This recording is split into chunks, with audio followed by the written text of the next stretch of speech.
Well, now let's talk about Playground Philosophy. This is a full-length CD containing your own original compositions that you released back in 2006. You didn't release it as Nate Morton, so why don't we start by talking about the pseudonym you adopted for that project. Where did the name Dudybug come from? Dudybug is Dudybug is my nickname that was given to me by my grandmother, Edwina Carter. And Edwina Carter had, she was my grandmother. I had cousins, I had aunts and uncles and so on, and they were all, bugs somehow. I have an Uncle Junebug, I have an Aunt Ladybug, and somehow in all of that I became Dudybug. Well, I guess there are worse ones and better ones to have, but hey. And then why did you decide to use that as your artist name instead of your own name? I don't know. It just felt like it. When I listened to the songs and when I sort of started to formulate the ideas in my head, I don't know, just Dudybug came to mind. That's funky. Yeah. Well, at the beginning of the show, I played a track called Rain. The next one I'm going to play really jumped out at me because I once wrote a song myself about this same topic.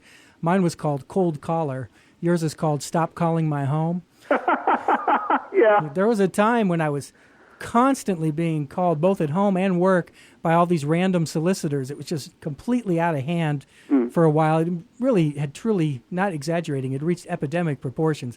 More than 50% of the time I was answering the phone, it was somebody I didn't need to be talking to. Oh, my goodness. And then the government came up with the National Do Not Call Registry, which many people laugh off as a joke, but I think it actually did have an impact because it essentially made a lot of telemarketing illegal, right. Literally, and that did result in a lot of businesses, changing their tactics. It certainly reduced the problem, at least for me anyways. So was there a particular incident that inspired you to write it, or was it just your reaction to the general trend? There's no specific incident. It was just, I, like you, was experiencing the idea that pretty much maybe every fifth time the phone rang, it was someone that I actually needed to speak to. And so, it was just kind of a general feeling at the time. Well, your album came out in 2006. I think I wrote my song about 2003, roughly the same time. It was just out of hand. Well, let's listen to it. It's obviously I wrote different words and different music, but it's the same sentiment. Okay. So here's Nate Morton, a.k.a. Dudybug, from his 2006 Playground Philosophy CD. This is called Stop Calling My Home. This song goes out to anybody who's ever been interrupted when they're trying to eat their dinner, or ever been interrupted when they're trying to put their kid to bed, or ever had to get up and run across the house to grab the phone, only to find out it's just a damn telephone solicitor. Cause when I'm busy, ain't got time to talk on the phone, I tell them to take a walk, leave me alone. Cause all they want is me to subscribe to another magazine. Or is it some politician that wants my vote, try to jam their philosophies down my throat? I'm looking out. Can I get some peace? They try to get into my head like hair grease. Why do they call during dinner? It's like whoever is the most annoying is the winner. Do they get a bonus if they're rude? Yo, why don't I call your house when you try to eat your food? Everybody's gotta do a job. The telephone solicitors are kinda like the mob, relentless. They don't let up. They made me mad like St. Helens, I'm about to erupt. Telephone always rings. Every day the same thing. Why won't they leave me alone? Stop calling my home. I can't take it no more, I can't take it no more. I'm about to throw the phone out the door because I can't take it no more, I can't take it no more. I'm about to throw the phone out. Out is what I mean when they call, staring at the caller ID on the wall. Do I know that number? I don't think so at all. Tell me that I want a car in a drawing at the mall. I don't need a free vacation. Education tells me aggravation is on the way. I won't answer the phone anyway. They'll call back and eventually I'll have to say I don't want it, I don't need it. Please don't call my house no more, this time I mean it. Filled out the don't call list on the net, but they ain't stopped calling yet. If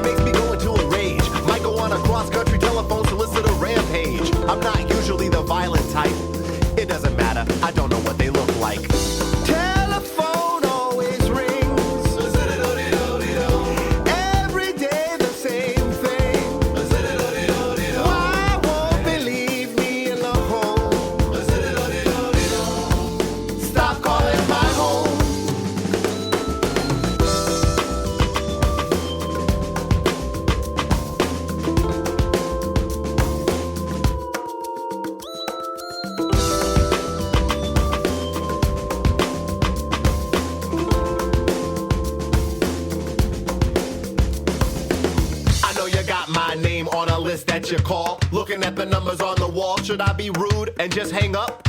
Every time I say no, I know you're gonna throw up. Another reason why I should give it a try. It's not often a great deal like this comes by. More cable channels, one great low-rate Wall Street Journal delivered to your house every day. Telephone always rings. Every day the same thing. Why won't they leave me alone? Stop calling my home.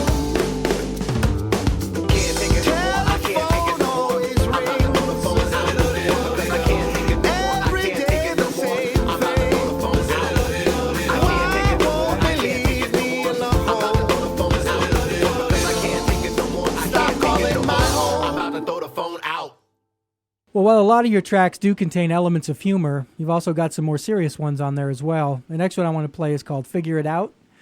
One of the things I really like about your album is all the musical variety stylistically. It's not surprising knowing what we do about the voice, but there are elements of hip-hop, jazz, funk, reggae, metal, and more. The instrumentation on this one sort of gives it like a country feel underneath what almost sounds like a poetry reading. So before we listen to it, is there anything you want to say about writing it? I was sort of in a seeking mood, and I put very few parameters on myself for what I would write about or how I would write about it, and so that's kind of how that song kind of came about. It's just sort of my reflection and sort of my thoughts on things. And is it addressed to God? I mean, you could take it that way. Kind of master plan, kind of. I'll tell you what, instead of discussing it, let's let it speak for itself and let the listeners take it however they want to take it. Is there a higher purpose, a meaning in the art that put us on the planet? It tears us all apart. Mend a nation with its power, lift a culture from its chains, deliver us from Pharaoh, flood the land with the rains. Reach across the sky, palm the earth in your hand. I know you made the mountains and every grain of sand, but I don't always get it, and I guess I shouldn't ask. I have to wonder why you let such evil come to pass. I'm trying to figure it out. Can you help me figure it out? I'm trying to figure it out. Trying to figure it out. Can you help me understand the causes and the effects? The reasoning of tyranny, the radical religious sects. Bombs in cars, on buses and planes. I must admit the power isn't in my puny brain to comprehend the motive, to watch these events unfold, to let people distort the truths of what you've told. I struggle in the darkness looking for a sign. Why does it have to be a secret, the blueprint to the great design? I'm trying to figure it out. Can you help me figure it out? I'm trying to figure it out. Trying to figure it out. Could it be it's not for me to know? I'm not supposed to get it? Or does it all unfold inside your heart if you let it? Does it come to be, you just don't need to know? Maybe it comes together the moment you let it go. Faith can be a shelter for the times when you can't deal. Is faithfulness a crutch for a wound that never heals? Everyone has questions, this is one of mine. I'm told when I'm in doubt to simply ask for a sign. I'm trying to figure it out. Can you help me figure it out? I'm trying to figure it out. Trying to figure it out. I'm trying to figure out what I should do with my life. I'm trying to understand all the pain and all the strife that seems to overtake the world and grip it in its fist. Why would a God of mercy let all of this exist? Stepping over obstacles to walk the righteous path, finding meaning in the times when I make a person laugh, or a smile and a wave that warms a stranger's soul. If that's the fuel that has to light my furnace till I'm old, then that's the way it has to be. I'll battle back the doubt. I'll keep striving till I figure it out. I'm trying to figure it out. Can you help me figure it out? I'm trying to figure it out. You tell me.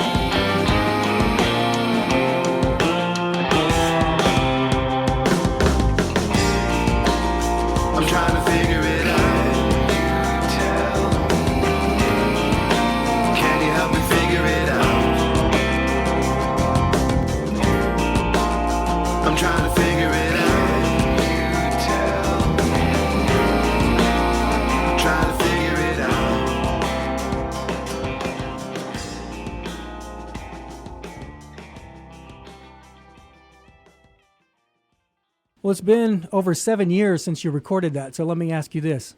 Have you figured it out? I'm not sure that I ever will. Dan. I think Charlie Chaplin once said, how boring life would be if we did know everything. Exactly. Well, the next one I want to play is the title track of the album. How did you come up with the whole playground philosophy concept? Well, I mean, it loosely ties into Figure It Out in the sense that they're both sort of, as far as I'm concerned, they were written from sort of a philosophical questioning, almost meaning of life kind of thing for me personally. And so Playground Philosophy kind of just talks about how when we're kids, things are very simple and things are very obvious, and we make decisions based on very tangible and easily known things. They're things that you just know inherently as a kid. And then the older we get and the more we learn sometimes, the more what we learn clouds those things which should be sometimes, more obvious than they are, or should be more analyzable on the face of it, And so that's kind of the point of view that Playground Philosophy is written from.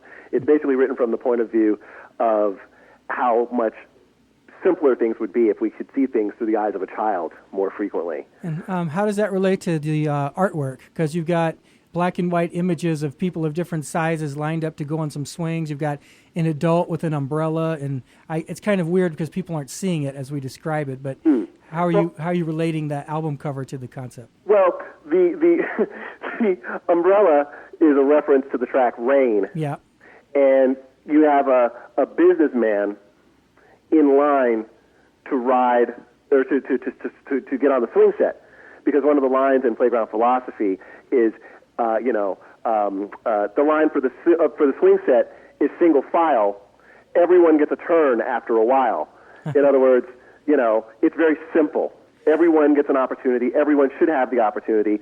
And so it's sort of like taking that businessman from Rain and all the things in life that sort of try to bring us down and try to, if you will, sort of squash the child in us. Mm-hmm. It's sort of that businessman returning to that Playground Philosophy. He's in line for the swing set, just like all the other little kids. His turn is coming up. That's funny because you can tell there's not a lot of detail in the figures, but you can tell which ones are kids and which one clearly is the adult standing in line. Sure, That's exactly. cool. That's cool. What really strikes me about this track is how little it resembles a Bob Marley song.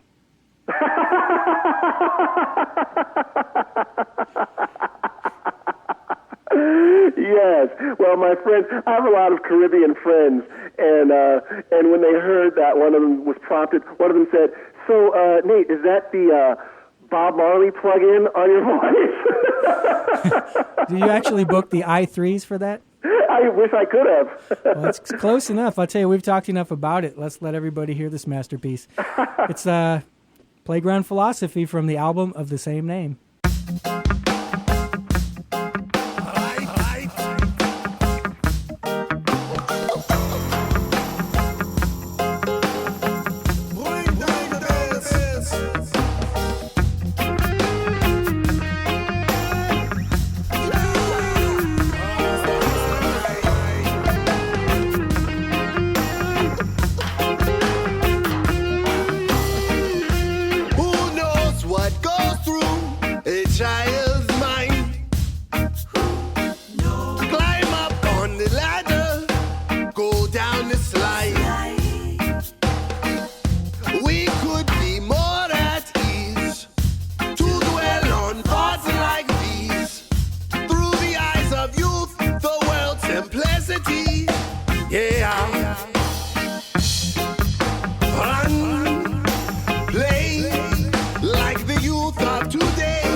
To playground philosophy again.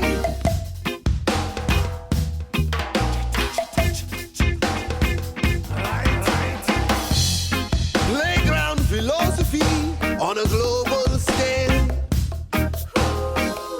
You use the shovel, I'll hold the pen.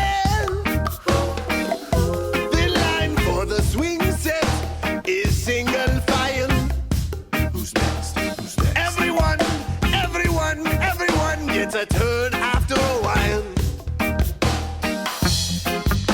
Run, play like the youth of today, who say those times must go away.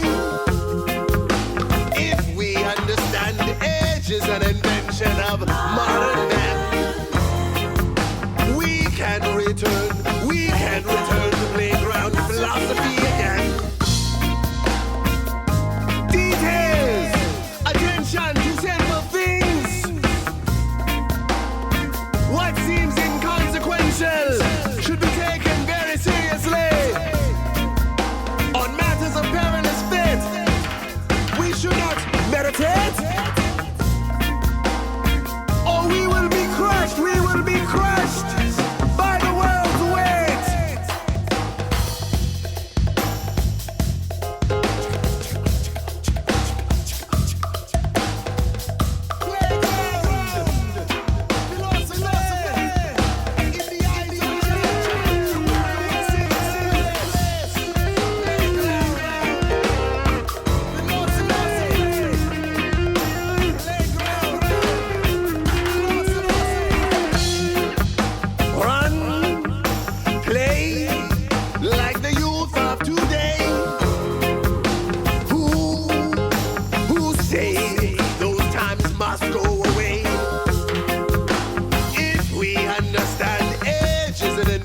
Of modern men, we can one day return to playground philosophy again. Run, play like the youth of today, who say those times they must go away. If we understand age is an invention of modern man,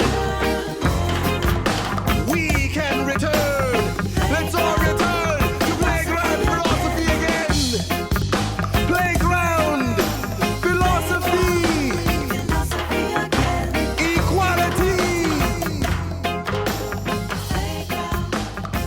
In the eyes of a child, the world is a simple place. Let's return to that innocent space.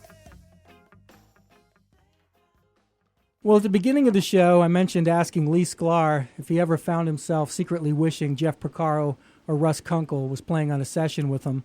So let me ask you this. When you work with Lee, are you secretly wishing he was Nathan East or Victor Wooten? Absolutely not. I know you would. I know. No, I mean, he's done so many sessions, and he's done a million of them with Russ and when Jeff Porcaro was alive. It seems like as many sessions as Lee does, he would show up for one, there'd be a guy who wasn't getting, and he'd be thinking, God, I kind of wish Russ, not in a mean way, just I kind of wish like a better drummer was here, and I know a ton of them. Well, he probably thought that when he was playing with me. Well, it's funny when I asked, this is the whole reason we did this podcast, he mentioned you by name. He said, hey, so a lot of time I show up and there's a new guy and he just blows me away. There's this guy, Nate Morton, who's on The Voice. And okay, now you're just joshing me. I'm not, because it's an actual podcast that thousands of people have already heard. So go check it out yourself. That's funny. So actually, I need to thank Lee for telling me about you. I also need to take a minute to thank Peter Anthony Holder for his support of the podcast. Peter hosts the Stuff File program, based in Montreal. It's an excellent weekly podcast featuring celebrity interviews and quirky news stories. Peter's been a longtime supporter of the show. In fact, he's the one who suggested we create a donate link, and when we did, he was our first contributor. He was particularly complimentary about the interview I did with Alf Clausen from The Simpsons, which he promoted on his show, completely unsolicited by me. So I wanted to be sure to reciprocate and mention his show to all of you. His website is thestuffile.com. That's TheStuffile.com. Stuff is spelled S-T-U-P-H instead of S-T-U-F-F. You can also subscribe to the Stuff File program on iTunes. Just watch out for that tricky spelling. Whether he's interviewing a well-known person or just someone he finds interesting, Peter is an expert interviewer. He always delivers a high-quality show. So thanks again to Peter Anthony Holder for his support of the podcast. And Speaking of Alf Clausen, this came up earlier. Alf is a graduate of Berklee College of Music in Boston. In fact, he is from the very first graduating class when they were first accredited back in the 60s. So I'm guessing that's a tiny bit before you. What years did you attend Berklee? You know what? It's nice to hear someone who went before me, because now more and more and more frequently when someone says they went there and I say, when did you graduate? It begins with 2000 and whatever. And I'm like, what? I would have gone there from 91 to 94. And Okay. I graduated in 94, and then I spent the next 3 or 4 years, 4 years maybe, in Boston playing before moving out to L.A. Berklee also came up in my last interview with Don Felder because he was playing in a band in the New York area that was managed by Creed Taylor. Okay. And when he told Creed he was leaving the band and moving to Boston, Creed said, oh, maybe I can get you in at Berklee. And Don thought he meant as a student, but Creed meant as a teacher. And so Don didn't actually go there, but it did come up. One last thing I want to mention before I let you go is your YouTube channel. You've got some great clips, including a slideshow of the pretty extensive rig that you use on The Voice, and also some other interesting tidbits. On YouTube, there's an explanation you gave of how to play John Bonham's intro to the classic Zeppelin track Rock and Roll. I'll be posting links to both of those on our own YouTube channel, and I encourage everyone to go to our YouTube channel or just to do a search on Nate Morton and check out the rest. What are some of your favorite ones that you've done? I think that it's interesting because they all play different roles. The three that come to mind right away are, there's a clip from when I was playing on the Bonnie Hunt show, and what the band basically did during the commercials of those shows, which I enjoy because it's just us clowning and just acting ridiculous and just having a great time playing and, enjoying that together as a band. And so I enjoy that for that reason. And then there's one where I break down a Mozambique pattern, which I thought was a Mozambique pattern, but I've since been corrected and told that it's something else. But it's still listed as a Mozambique pattern. And I like that one because I enjoy teaching very much. The only thing that I like to do as much as play drums is talk. So I like being able to sort of share that with people, and that also helps me. I hope that it helps people who watch it and they gain something from it. But that also helps me because I feel like everyone should have a mentor. Everyone should be a mentor. I take a lot of pride in being able to share and put other things out there that other people can benefit from sort of down the road. So that one I enjoy. And then lastly, there's one where I'm just playing time. I'm just doing a Sunday morning church service, and I'm just playing, some worship music with the band at the church there. And I like that because it is simply that. It is simple. It is simply straightforward playing time. And I think that it's great to have the ability to rattle around the drums a bit, but I also think that we shouldn't lose sight of the fact as drummers that our primary job description is to lay down the time and have a good feel and put down the bed that people can play on top of. So, well, sometimes the more minimalist stuff is harder to pull off too. Yeah, and it's Sometimes. interesting too because it took me a long time to sort of reconcile that in the sense that at school, I talked earlier about how going to a music college, you have, every time you set up your drums to play or every time you get behind your instrument or to play, there are a bunch of people who do the same thing that you do, and they sit and they dissect. And it's interesting because the players at school that got the greatest reactions were oftentimes the players who played the most notes. Oftentimes the guys who played the most notes were the people who, others said, oh man, have you heard so-and-so? He's a monster. He's incredible. He's this, he's that.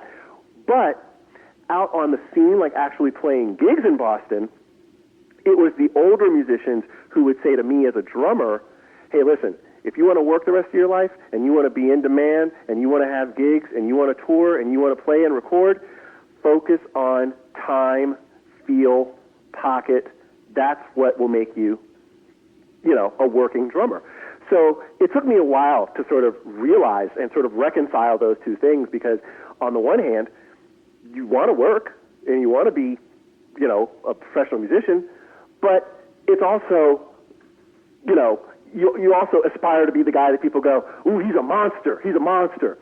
So, it takes a little while, but that's one of the sort of things that came out of my education there. Have there been any monster moments on The Voice that said, Nate, for the next 27 seconds, we need you to be a monster, then please play the rhythm again? I take those opportunities as often as I can. That's why you've got 57 drums in your kit. Well, most recently I got to have some fun playing Fire again with Nicholas. Mm-hmm. He's like the common thread that seems to run through some of my favorite performances.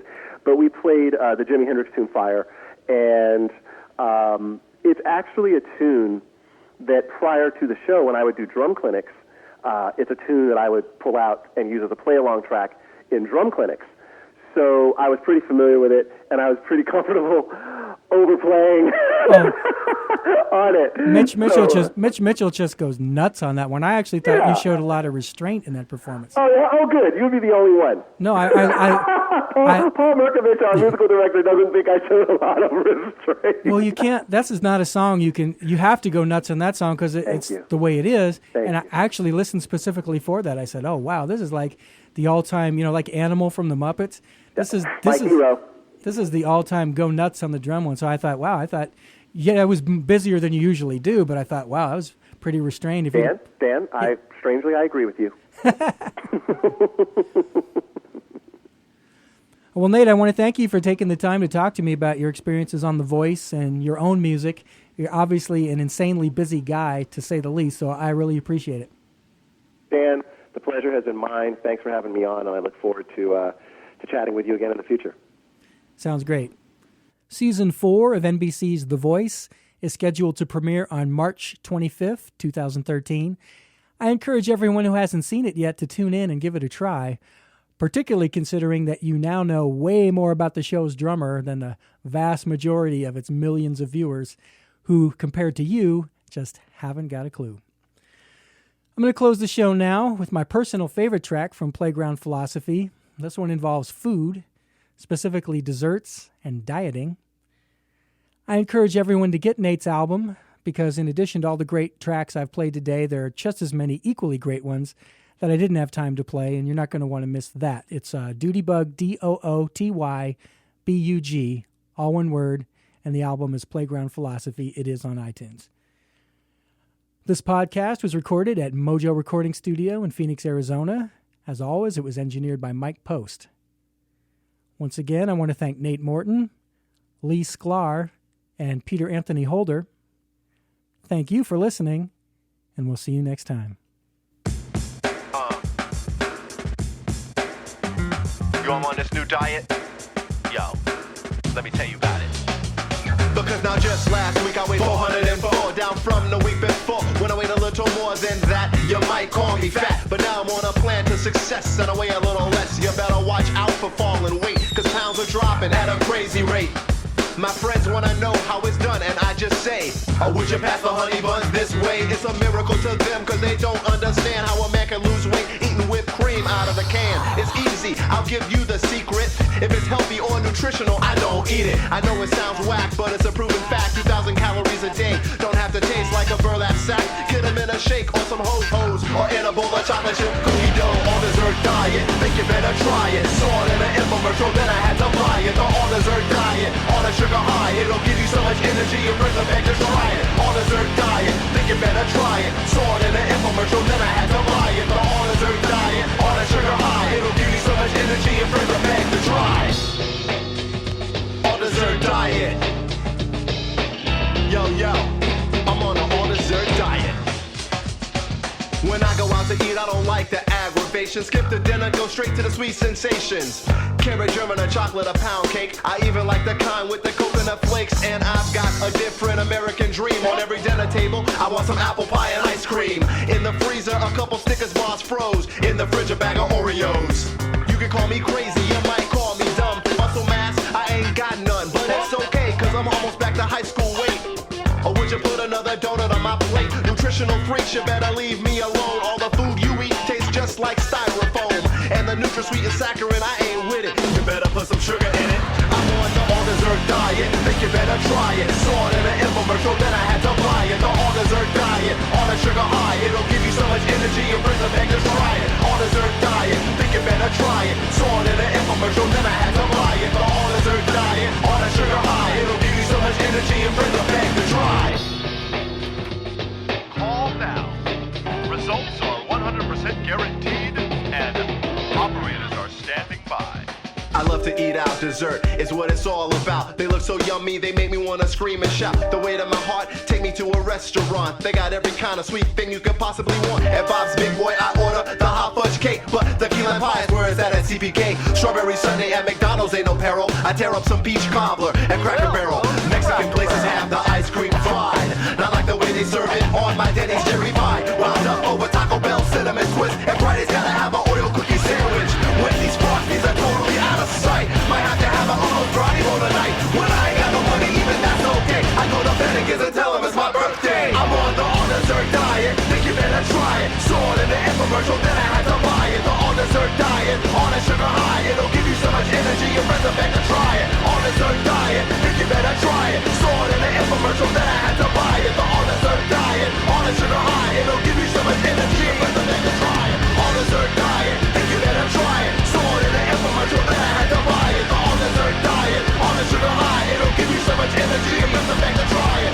All-dessert diet, think you better try it. Saw it in the infomercial, then I had to buy it. The all-dessert diet, on a sugar high. It'll give you so much energy, your friends are back to try it. Side effects may include diabetes, hypertension, liver failure, gallstones, headache, nausea, irritability, and attention deficit, whatever.